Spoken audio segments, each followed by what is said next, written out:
평범한 시골 마을 나자렛, 이름 없는 한 소녀에게 우주의 역사를 뒤바꿀 엄청난 소식이 전해집니다.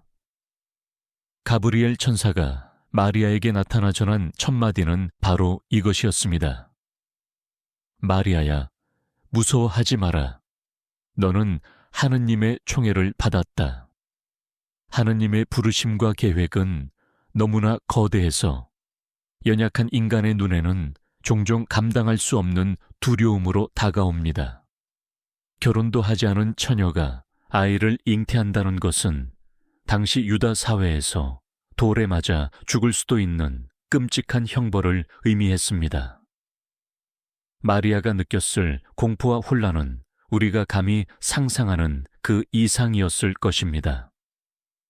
하지만 하느님은 억지로 그분의 뜻을 강요하지 않으셨습니다.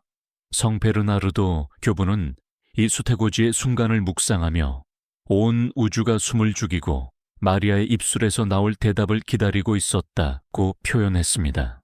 절대적이고 전능하신 하느님께서 피조물인 한 연약한 인간의 자유로운 동의를 구하며 문 밖에서 애타게 기다리고 계셨던 것입니다. 이 숨막히는 침묵의 순간, 마리아는 자신의 모든 두려움과 불확실성을 뒤로하고 위대한 신앙의 결단을 내립니다. 보십시오. 저는 주님의 종입니다. 말씀하신 대로 저에게 이루어지기를 바랍니다. 리옹의 성 이레노 교부는 하와의 불순종으로 단단히 묶인 메드비 마리아의 순종으로 풀렸다고 가르칩니다. 첫 인류 하와가 불신앙으로 죽음을 가져왔다면 새로운 하와인 마리아는 완전한 믿음과 순명으로 생명을 잉태한 것입니다. 마리아의 이 예라는 응답, 라틴어로 피하던 단순한 체념이나 굴복이 아닙니다. 그것은 자신의 삶을 하느님의 섭리에 온전히 내어 맡기는 가장 적극적이고 용기 있는 사랑의 행위였습니다.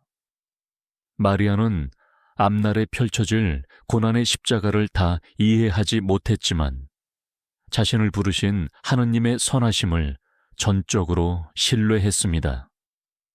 여러분, 혹시 지금 삶의 한가운데서 예상치 못한 시련이나 감당하기 버거운 부르심 앞에 서 계신가요? 그 알 수 없는 미래 때문에 두려움에 떨고 계시지는 않습니까? 가브리엘 천사는 오늘 우리에게도 동일하게 다가와 속삭입니다. 무서워하지 마라.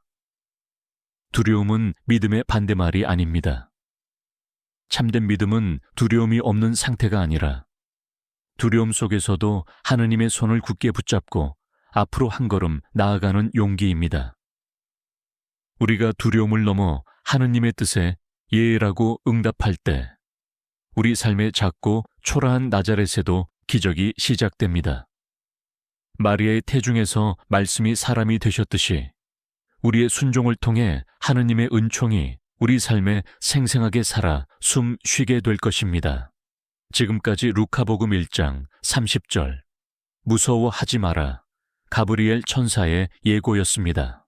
성서의 향기는 가톨릭 교회의 깊은 신학적 전통 안에서 여러분이 하느님을 더 가깝게 만나실 수 있도록 정성을 다해 준비했습니다. 주님의 말씀은 시대를 넘어 우리 마음에 꺼지지 않는 빛이 되어 줍니다. 말씀을 묵상하는 모든 분의 가정에 주님의 평화가 가득하시길 빕니다.